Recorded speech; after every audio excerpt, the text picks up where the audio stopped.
Yu-Gi-Oh! Can be a complicated game. Not only are there hundreds of decks with intensely different ways to play, from synchro climbing to reverse synchro summoning, or even destroying cards from the deck, the playstyle and cards that are played are based on which deck you choose, and that can most definitely be confusing when familiarized to the archetypes previously. This isn't a video to teach you general skill expression or how to play the game. This is a video to teach you about one of my favorite decks and everything I know about them. That deck is Phantom Knight.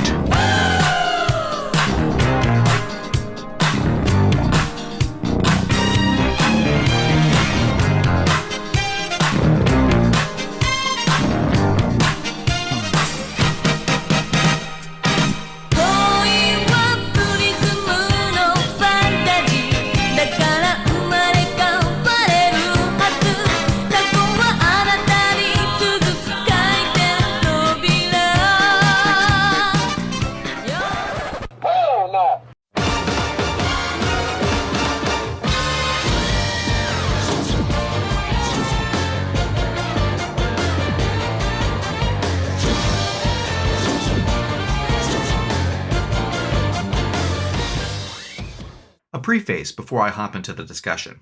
This is not the end-all, be-all for all of Phantom Knight, and new ways to play the deck can evolve in the future.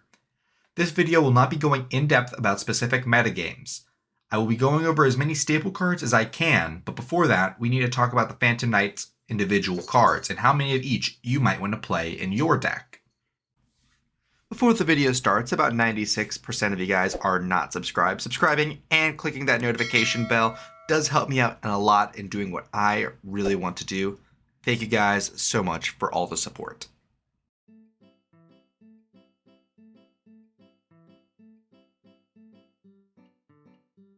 Alrighty, so here we are looking at the list. You see there's a lot of copies here sitting at 0 or 0 to 1 copy. We're going to completely ignore all the cards that are at 0 copies. They're all bad cards. We shouldn't be playing them. We shouldn't even look at them, to be honest. They're all bad dated cards that just do not have a place in the current playstyle of the deck. So we're going to start at 0 to 1. First at 0 to 1, we have Arc Rebellion XYZ Dragon, Arc Requiem Xyz Dragon, and the Phantom Knight Rank Up Magic Force, I believe is the name of the card. These are all a package here that you should all play together if you do want to play that engine. It ends off with monster negates and destructions. Then we have Arc Rebellion Xyz Dragon right next to Raider's Knight. This is another package. Raider's Knight goes into Arc Rebellion, and Arc Rebellion punches for really big numbers. So these cards are just very powerful, but we do want to make sure we're playing them together. Then we have one of the Raid Raptor Xyz monsters. This is just one that burns for some burn damage. It's a optional inclusion if you do think that time is going to be a constraint for you. So again, that's why it's in 0 to 1 copy. We have one copy of Raider's Ring. We have one copy of Raider's Wing. God damn. This card is a level 4 monster, so we're not really too interested in playing it. You can special summon itself from hand or grave by detaching an Xyz material, which is not impossible to do. And a 4 extender isn't the worst thing, which is why it's in 0 to 1 copy. However, I personally don't feel like it does enough for the deck, so I don't include it in my lists. But I think if you were to include it in your list, it'd probably be at 1. We have one Phantom Knight Rank Up Magic launch in the 0 to 1 copy. This is for more janky things. Before it was previously used to play Azathoth, which just kind of blanked your opponent's turn. But Azathoth's banned now, and the only one that's kind of legal is Kali Yuga, and that's kind of more of a Raid Raptor thing, because it makes it easier for them to do it, so we aren't playing it. Next, we have Phantom Knight Sword and Phantom Knight Wing right next to each other because they functionally do the same thing. They both protect a monster, give it some attack, and then have a graveyard effect to special summon a Phantom Knight monster. I personally prefer Wing over Swords because Wing immediately sends itself to grave, making itself available there as soon as you activate it, while Sword is a continuous trap, needing the monster to go to grave or for it to be destroyed first. Then we have Raider's Unbreakable Mind. This card is a continuous trap. Whenever you Xyz summon a Dark Xyz monster, you get a pop a card, and then if this card is popped, you get a set Rank Up Magic from your deck. Pretty alright. It does what Rusty does, but even more. So it's kind of like a win more card. So we kind of want to get in the position of winning, in which case we don't need a win more card. So it's kind of an optional thing. And then we have the Raid Raptor Phantom Knight Claw, I believe. Yeah, Raid Raptor's Phantom Knight's Claw. It's a counter trap where if you control a Raid Raptor Xyz monster, it will give it attack. So we're never really gonna get that secondary bonus, but Omni is quite good, except it's not an Omni. You'd think it'd be an Omni, but it's not. It's just monster effects. So I personally prefer just going with Requiem instead, because it gives me 3 monster effect negations. But that's it for the 0 to 1, all the optional stuff. Now on to kind of the more mandatory things. We have 1 Phantom Knight Glove, 1 Phantom Knight Stained Greaves, and 1 Phantom Knight Shade Brigandine. Shade Brigandine being a free body, Shade Greaves being a free extender from either hand or grave, and then Gloves being a free graveyard extender. Now, for 1 to 2 copies, we have Phantom Knight's Cloak, another graveyard extender, and a central point to our combo. Phantom Knight Breaksword, I personally like running 2 copies of it, but you know, to each their own, being removal from the extra deck as well as setting up our future plays. And then a copy of Phantom Knight of Rusty Bardish, being the central point of our deck, basically providing us the most advantage if it resolves. We have no cards at 2 copies. It's either 1 or none or 3, and that's it, because a lot of our cards are searchable, tutorable. Being able to be sent to the graveyard from our extra deck plays just allows us to run less of our Phantom Knights and more cards that let us win the game. So in 2 to 3 copies, you have Fogblade. The only instance we would be running 2 copies of Fogblade is if it's a less pure Phantom Knight variant, like Orchestra or such. So with Fogblade, again, it has that graveyard recursion effect, and as well as it being a Fiendish Chain, which is quite nice. And then for our 3 copies, we have 3 copies of Torrent Scales and 3 copies of Boots. Now that we've seen the ratios of the Phantom Knights we should be playing, what do the cards themselves do?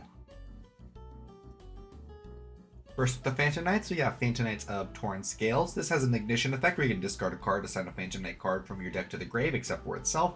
And if another Phantom Knight card in your graveyard is banished while this card's in your grave, you can special summon this card, but banish it and it leaves the field. That does not apply for when it's underneath of an Xyz material as material, so if you detach or the Xyz monster is sent to the grave, it will still go to grave as it normally would be going to. This card's exceptional. It loads up your grave, it discards cards out of your hand, it brings itself back when you do your normal Phantom Knight plays. This card is very powerful, and there's a reason we're playing it at 3.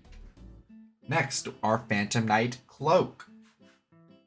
Phantom Knight Cloak reads, if this card's in attack position, you can target a dark monster in the field. Change this card to defense position. If you do, that monster gains 800 attack and defense till the end of your opponent's turn. Not completely irrelevant. And then you can banish this card from your grave to add 1 the Phantom Knight's card from your deck to your hand. Except for itself, you can only activate each effect of Cloak once per turn. That does not just include the monsters, that does include some specific spells and traps. This does get our play started with Shade Brigandine in grave. With our Torrent Scales in grave, we can just basically pop off and do whatever, special summon whatever we add. If we have Shade Brig, Torrent Scales will special summon itself if you banish this, so really good card overall. I can definitely see reasoning to play 2. For the next superstar, we got Phantom Knight Silent Boots. If you control a Phantom Knight's monster, you can special summon this card from your hand. You can only special summon Silent Boots once per turn this way. You can banish this card from your grave to add 1 Phantom Knight spell trap from your deck to your hand. You can only use this effect of Boots once per turn. This searches your rank ups, it searches your Fog Blades, it searches your wings, it searches whatever you need whenever you need it. It's a free extender from hand, which is very appreciated. And even if you do have already special summoned 1, there are ways to special summon the other, showing by our next card, Phantom Knight's Shade Brigandine. Shade Brigandine is a very interesting card. It's a trap that's functionally only used as a monster that's searchable with Boots. You can special summon this card in your defense as a normal monster. It's not treated as a trap if you have no traps in your grave.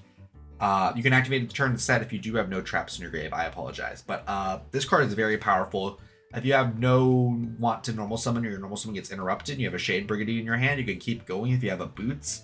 You can keep going even if you have Stained Greaves. So, like, this card is very powerful. It's a free level 4 body if you do need it. And it's a free extender as well. So, yeah. Next, we have Phantom Knights of Ragged Gloves. A Dark Xyz monster that is summoned using this card on field gains this effect. If it's Xyz summoned, it gains 1,000 attack. That is a mandatory activated effect, which can trigger like Gamma and stuff, which is a little bit unfortunate.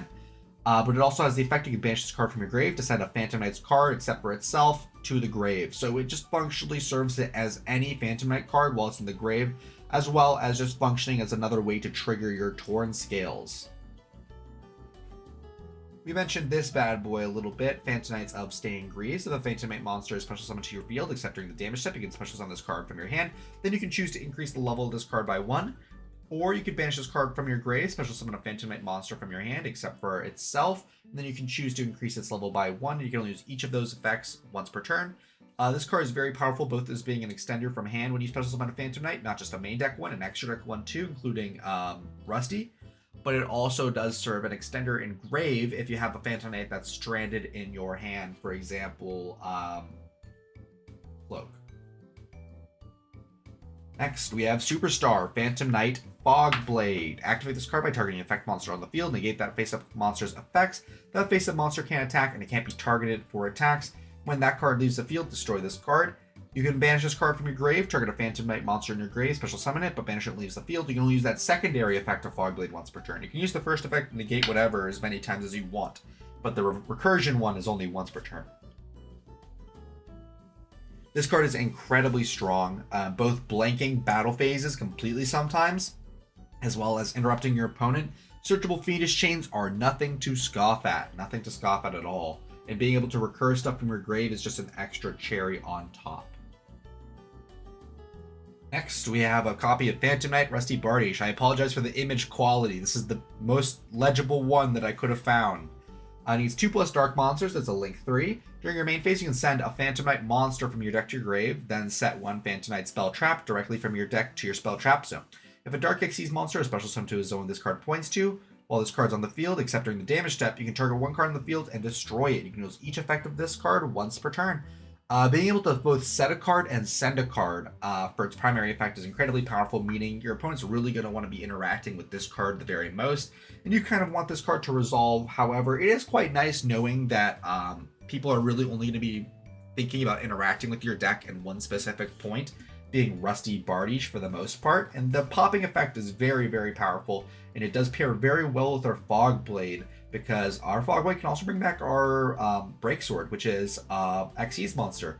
And speaking of Breaksword, the last card we're going to be going in depth with is Phantom Knight of Breaksword. It's 2 level 3s.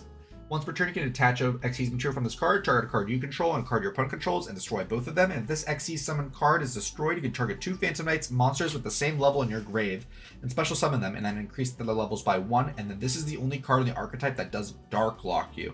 You can't special summon for the rest of the turn except for Darks. This card's incredibly powerful, both acting as double form of removal, because Bardiche is also going to pop a card, as well as floating if you pop itself into a rank 4, and then potentially another rank 5 if you go into Raider's Knight. Very powerful card, but this is the last card of the Phantom Knights that we are going to explicitly go over.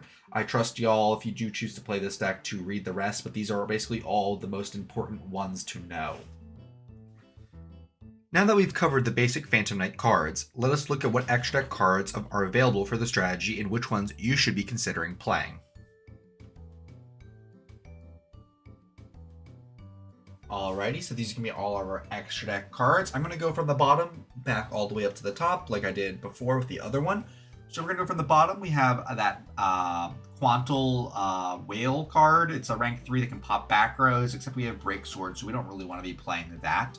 There's Triple Burst Dragon, which is a link 3 generic dark. Again, we don't really want to be playing that because our Rusty's link 3, so no reason to be playing that.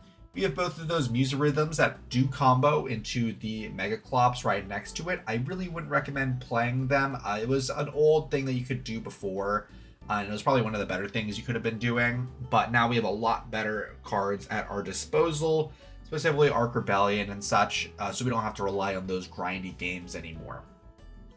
Now, onto the personal choice section. We have the Artifact link, where we can set Lancia in order to prevent our opponents from banishing cards, which is kind of cute. We have Nightmare Phoenix, another back row removal card. The thing is that it discards us cards, so it is a potential card that we could put in there. Cicada King is a monster negation. Borderland Dragon is just a big guy who can't be targeted, like, in general. We have Borlo Dragon, which is honestly not too bad for the upcoming format. I'd recommend taking a look at it. Then we have Steel Swarm Roach, as well as Gravity Controller. Gravity Controller just because we're an Xyz focused deck, and Steel Swarm Roach because we can make a rank 4 Dark with our Breaksword on turn 1, so it is a potential interaction point. We have that Scareclaw Link 3 because it shifts everything to defense position, so it prevents us from dying pretty easily. And we could honestly make Chaos Angel. It's not impossible to make it, so that's the only reason why that's there. And then lastly, we have Dante being able to milk cards. However, I believe it's probably past his time for this deck specifically, so we're not really playing it. Now on to build specific, we have Almirage because sometimes we just want to be able to link off a monster that we normal summon if need be, because all of our guys are weenies. We have the Sky Striker Link Azalea. This is for kind of like for more budget players. It's just another copy of SP Little Knight, but except it costs $20 instead of like almost 200. So yeah. We have Ga Magician. It brings back Xyz from our graveyard, so it could potentially work well with our Topic Draco Future that you do see there in the build specific section. Gossip Shadow is another card that we could potentially look at. It's a weird form of negation, as well as the Ashura guy. I don't even remember his full name, to be honest. He needs 3 level 3s, and he's a monster negate, which is interesting. However, we can dedicate less resources into a monster negate if need be. Flame Ghost is a copy for instant fusion if we are playing it. Evil Swarm Nightmare is honestly a better card than the Roach, just because it can flip cards face down, and that's a very powerful effect, especially in link-focused formats. Link Spider is very good if we want to be link climbing, and we can link off both a Nibiru token and a Shade Brigandine for it if we need a non-token monster. Both the Topologics are there, Zerabors and Bobber Dragon, because we can bring back cards on our turn and our opponent's turn to trigger the Zerabors and the Bomber Dragon. We have both Utopic Draco Future and F-Zero in order to make it. We can make it using some of the other cards in the list. I already mentioned Gaga Sorcerer, or Magician, I believe. So yeah, that's one way you can make it. And Apollosa is a card that you can make if you're playing more of the generic Link version.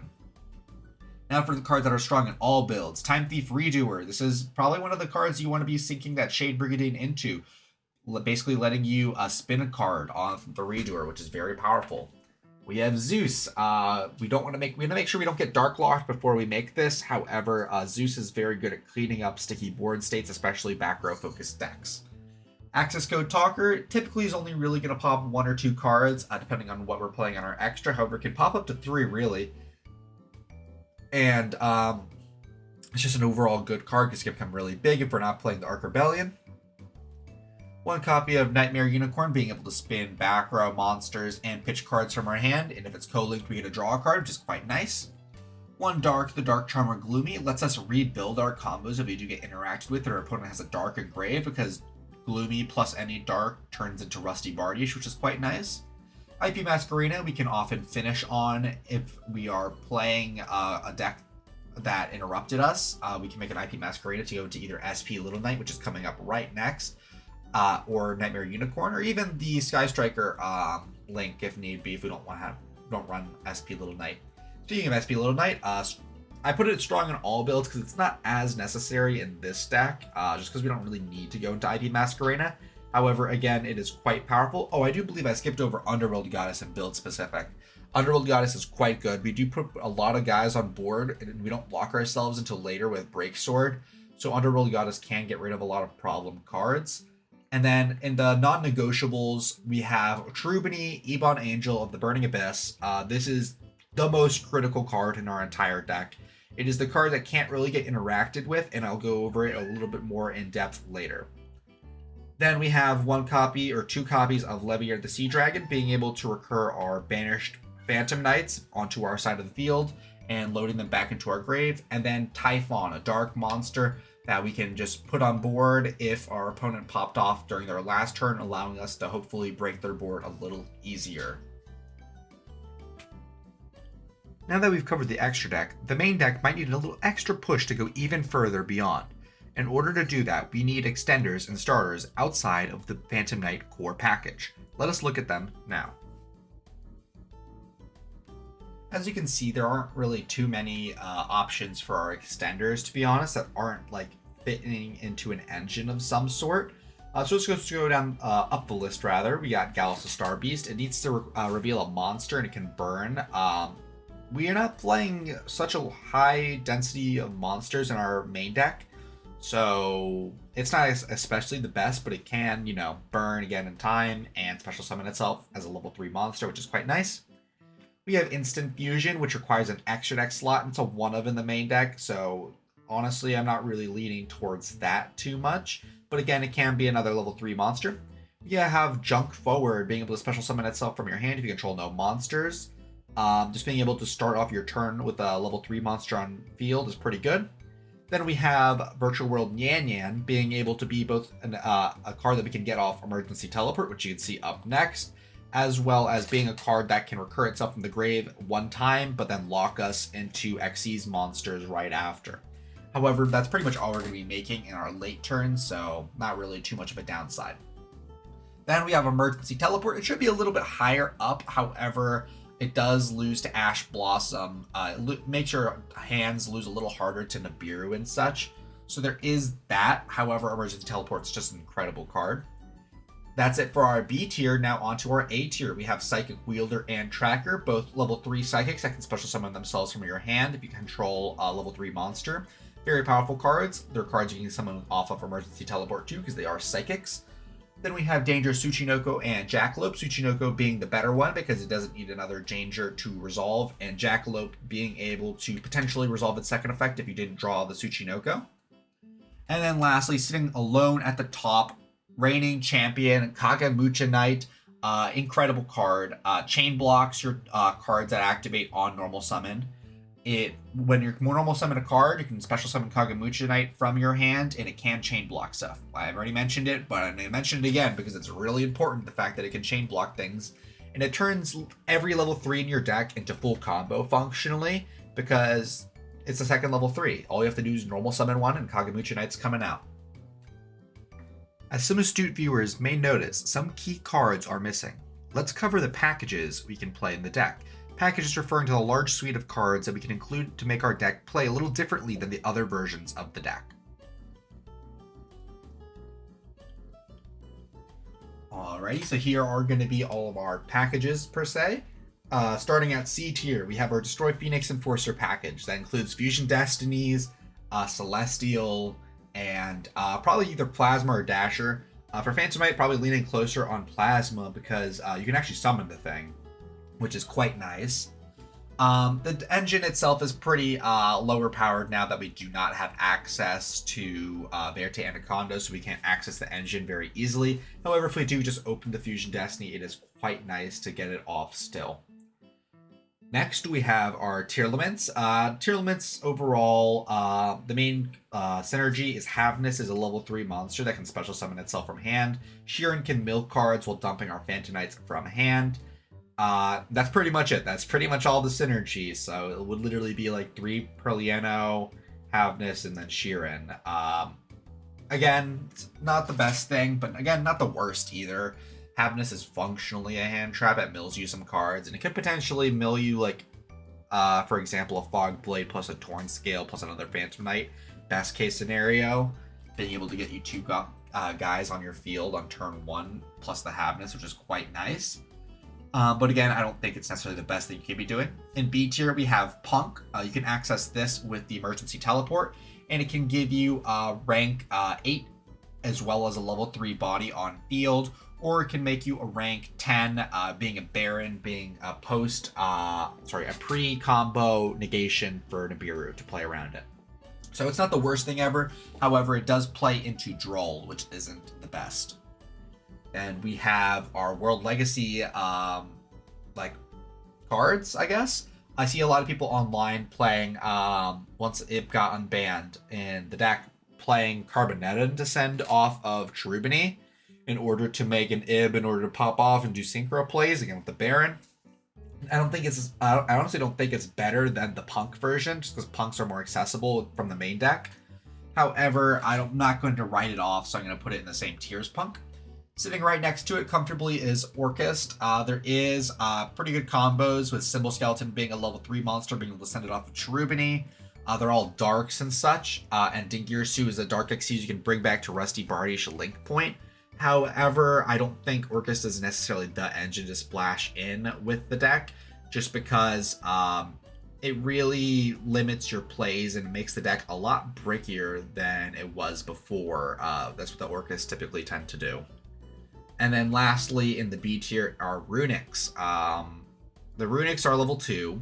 Don't get that wrong, but they can be dark, as well as discarding cards from your hand to get other forms of interaction, really making your build more of a slower grind game deck comparative to what it is before, like a balls to the wall thing.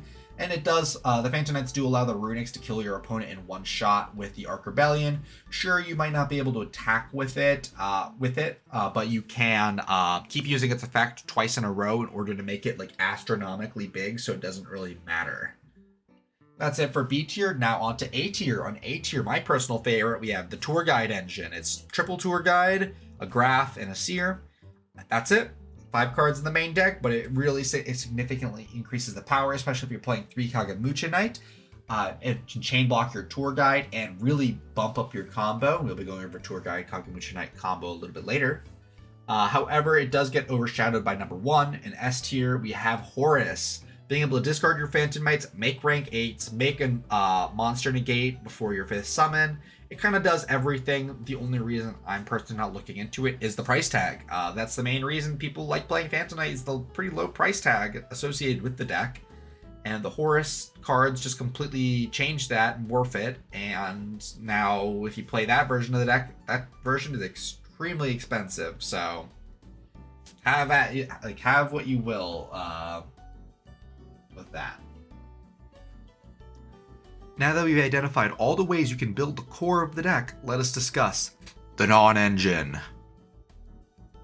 Alright, looking at the tier list, starting in C tier, we have Ghost Reaper and Winter Cherries, being able to rip a card from both players' extra deck.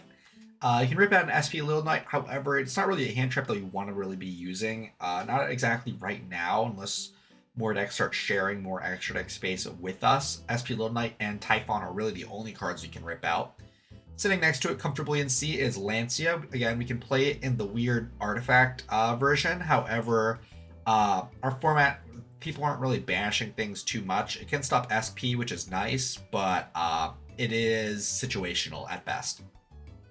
Then we have Dark Ruler No More. Dark Ruler No More can help clear boards. However, we really want to be killing our opponent on the crack pack like instantly and not give them any more opportunities. So Dark Ruler No More can prevent that. So that's it for C tier. Now on to B tier. We have Cosmic Cyclone, being able to pop back row at instant speed and remove it permanently from the game by putting it into the banish zone is quite nice. Skullmeister is also quite good, being a dark monster. If need be, we can normal summon it to make our Rusty Bardi, should we have 2 more extenders. So it isn't the worst thing in the world. It can stop graveyard effects, not just monsters, but also trap cards, stopping transaction rollback and other meta-specific things. We have Evenly Matched. Again, it requires us to give up our battle phase, however, can clear entire boards, which is quite nice and why it's ranked higher than Dark Ruler. Next to it, we have Herald of the Abyss, being able to get rid of problematic cards like the Pearly Xyz monster.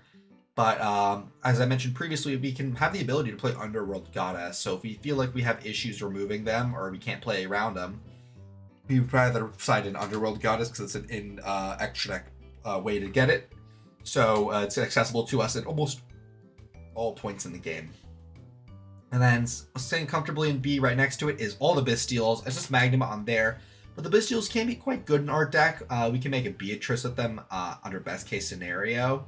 However, it does require for us to banish our cards or our opponents to be on a lighter dark strategy, which isn't like guaranteed. So that's why it's in B tier. Sitting in A tier, we have Crossout Designator, being able to stop hand traps. And we are playing quite a few hand traps in our own deck that could stop ourselves. So Crossout is quite good. Then we have Twin Twisters. It ranks it higher than Cosmic because it pops 2 cards. It discards a card, which is good for us. Discarding a card in this deck is not a downside. It is most likely an upside, given what's in our hand, because we can completely play out of the graveyard. Then we have Infinite Impermanence, being just a trap version of Effect Veiler. Just a very powerful card in general, so I put it in A tier. We have Fantastical Dragon at Phantasme, sitting in A tier. This is more of a format-specific one. Everyone's link summoning all over the place. So this can fix our hand a little bit, find us our side deck cards, as well as getting us some advantage and playing around SP Little Knight all around.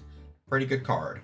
Then we have Ghost Mourner and Moonlit Chill being functionally infinite permanence at a level 3 monster, which is very important because it can be a combo piece. Then we have Pankratops being just back row removal generally speaking, just a very good card. Then Nibiru the Primal Being. Nibiru beats us a little bit, but Nibiru also beats our opponent because we can easily pop the token and then kill them to the sun. So, yeah. Then lastly in A tier we have Harpies, Feather Duster being able to remove all back row. Although sometimes that's not honestly the best thing because we need to pop a card on our opponent's field in order to activate Break Sword. So if they have nothing, we can't really kill them using that line. That's it for A tier. Now on to S tier. Sitting at the very top of S tier, we have Forbidden Droplet, being what I think the best non-engine card in the entire deck that isn't a monster. Being able to send traps, spells, and monsters all from your hand, being able to basically prevent your opponent from responding to it at all, as well as loading up your graveyard and stopping pretty much almost every interaction point monster-wise your opponent has. Very powerful card. Then we have Called by the Grave. I think this is just going to be an S tier for almost every deck that loses to a Ash Blossom or something, or even like a Droll. We don't lose to Droll necessarily, but you know, it hurts us a little bit. Then we have a Foolish Burial and a Reinforcement of the Army. We're a graveyard warrior focused deck, so we got to play them.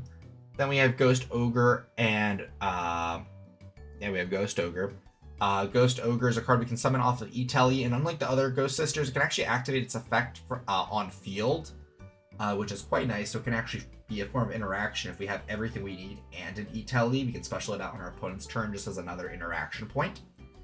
Then we have Ghost Bell and Haunted Mansion. This is a good format card right now. It can stop cards like Called by the Grave, DD Crow on our Phantom Knight cards, which is quite nice, as well as stopping our opponent's plays. Again, level 3, so not much to say there. And then lastly, Ash Blossom. It's a level 3. It's probably one of the best cards in the entire game.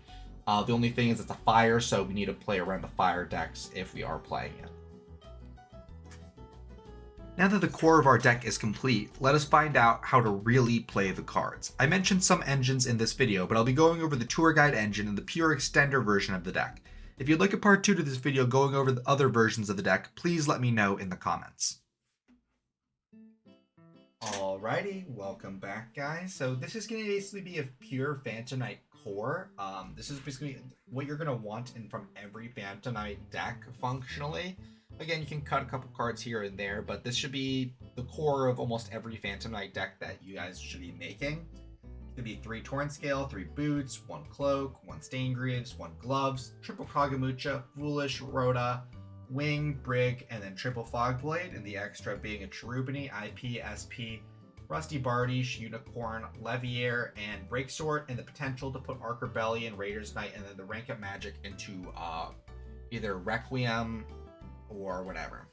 But this is basically the core engine that most of you should be looking for when you are building Phantom Knights. You see that even the core Phantom Knights is $10, and then this is only expensive because of SP itself. $7 from the extra, $9 in the main, and 97 cents for like these cards right here. Pretty cheap if you ask me. Alrighty, and then this is the deck that we're going to be testing out today. These are going to be all the combos coming from this deck alone. I'm just going to go over the basic profile and then we can get to testing. We have triple Torrent Scales, double Ancient Cloak, triple Silent Boots, 1 Stained Greaves, and our Ragged Gloves for our main Phantom Knights, a nice solid 10. Then we have triple Tour Guide from the Underworld, followed by a Seer and a Graph to pair with it. Triple Kagamuchi Knight, 1 Dangerous Tsuchinoko, 1 Wielder, and a Ghost Ogre and Snow Rabbit as our other psychic target for emergency teleport. We're on triple Ash Blossom and Joyous Spring, triple Ghost Bell and Haunted Mansion, 1 Foolish Burial, 1 Reinforcement of the Army, 1 Called by the Grave, double E-Telly, double Droplet, 1 Rank Up Magic Force, triple Infinite Impermanence, 1 Wing, 1 Shade Brigadine, and triple Fogblade. In the extra, we're on Cherubini, IP, SP, Dark, Rusty Bardiche, Unicorn, and an Access Code Talker. For XEs, we're on Leviair, double Breaksword, 1 Raider's Knight, 1 Dark Rebellion, 1 Dark Requiem, 1 Arc Rebellion, and 1 Typhon Sky Crisis. For our side, side isn't complete just because, again, side is completely dependent on format. but I have triple Droll, double Phantasme, double Twin, double Evenly, and a Duster. Now, let us get to testing. Alrighty, so here we are with our basic combo. It's going to be Tour Guide plus Kagamucha Knight. We're going to start off, we're going to normal summon that Tour Guide. We're going to activate Tour Guide effect. We're going to chain Kagamucha Knight. They can't ash that. We're going to special summon Graph off Tour Guide. Then we're going to link off into Cherubini. We're going to use Graph to special summon Seer. We're going to use Cherubini. We're going to target itself, send Cloak. We're going to buff it. We're going to go into Rusty. We're going to bring back our Cherubini. Then we're going to go Rusty. We're going to send Torn Scale and set the rank up. Then we're going to go Cloak. We're going to add Boots. Then our Torn Scale is going to trigger. We're going to special summon the Torn Scale. Then we're going to special summon the Boots. We're going to make Leviair. We're going to go Leviair to bring back the Cloak. Then we're going to go Cloak. We're going to target our Rusty Bardish to buff it. Then we're going to go Cloak and Boots into Breaksword. We're going to go Rusty, target Breaksword. Breaksword, target both our Boots, or not our Boots, sorry, our Cloak and our Torn Scale. We're going to bring them back. They're going to be 4. We're going to make Rebellion. We're going to add a Fog Blade off of Boots. We're going to then set that Fog Blade, and that's going to be it. So here we have a Rusty Bardish, we have a Cherubini, we have a Leviair, and we have a Dark Rebellion.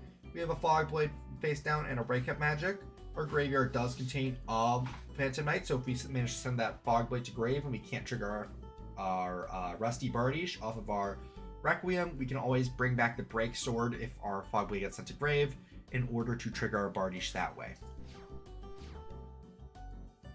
Our opponent's going to normal summon like a monster. We're going to activate Breakup Magic, banishing Graph. We're going to target Rebellion to special summon Requiem. And then our Rusty Bardish is going to trigger, popping that monster. And yeah. Now that we know how our cards look in the best case scenario, let us do some interactive test hands to walk us through non-linear combos because this deck excels at those. Next, we're going to watch a test hand. This hand contains Emergency Teleport, Tour Guide, Ghost Spell, Infinite Impermanence, and a Stained Greaves. Let's see what it can do. I'm not going to really talk too much over it.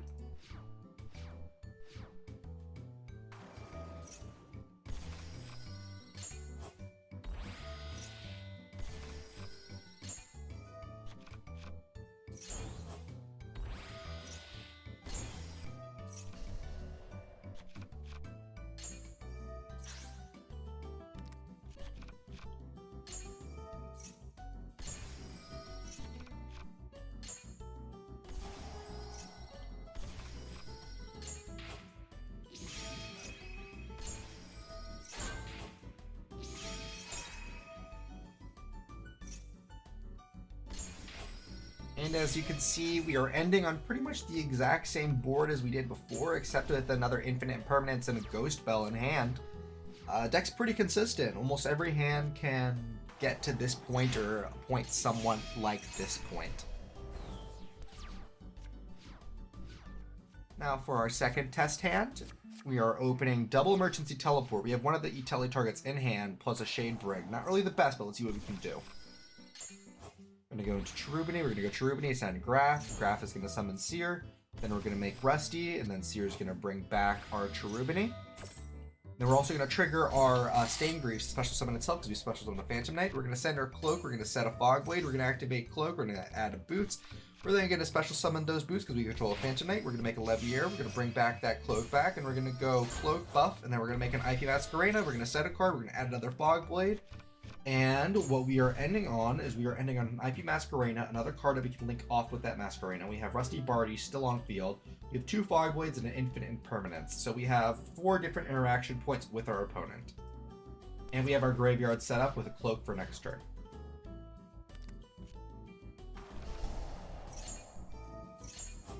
At any point we can go into an SP. And yeah. Alright, for our last test hand, we have Ancient Cloak, Ash Blossom, Droplet, Torn Scale, and Tsuchinoko. What we want to be doing is setting that Droplet, then going gambling for that Tsuchinoko. So we are going to do just that. We're going to set that Droplet, and we're going to go Tsuchinoko. It's going to hit itself. We're going to special summon the Snake. We're going to normal summon our Torn Scale. We're going to go Torn Scale, Pitch Glove, send Cloak. We're going to make Cherubini. We're going to send Graph. Graph is going to special summon Seer. Then we're going to special summon Rusty Bardish, and then Seer is going to bring back our Cherubini. We're going to go Rusty Bardish. We're going to set a Fog Blade, and we're going to send a Boots. A little early, but we're going to Boots. We're going to add our Rank Up Magic. Our backers are going to be Droplet, Rank Up Magic, and Fog Blade. We're going to go Torn Scale since we banished a PK. We're going to go Cloak to add another Boots.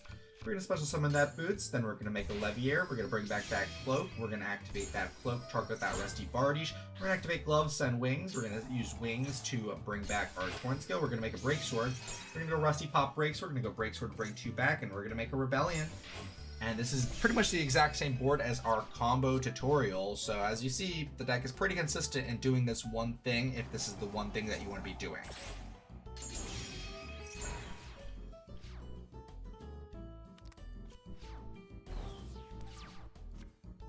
And then if you notice, we have Ash Blossom and Kagamucha Knight, so we can make another rank 3 if we want to on our turn.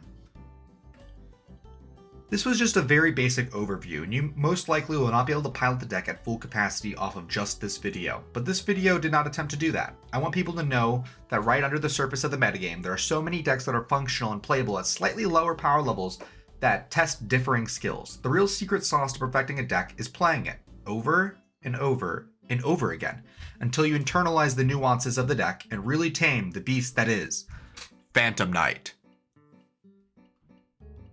Thank you all so much for watching the video, it really means a lot. If you want to talk to other Yu-Gi-Oh players in a competitive manner, please feel free to check out my Discord. We are still growing, but we would love to have you, and we plan to do some events sometime soon. You will also be able to do cool stuff like vote on future videos and topics of videos, so swing by sometime and check us out. I also started a Patreon, so that'll be linked in the description of my videos from now on. Donating would mean a lot and would help in producing these videos. Right now, there's only one tier, being Tier 1 Femboy. This tier includes access to an exclusive Discord channel where you'll be able to talk amongst other femboys and have access to discussions with me as well as getting a shout out in every video following your patronage. Thank you so much for all your support.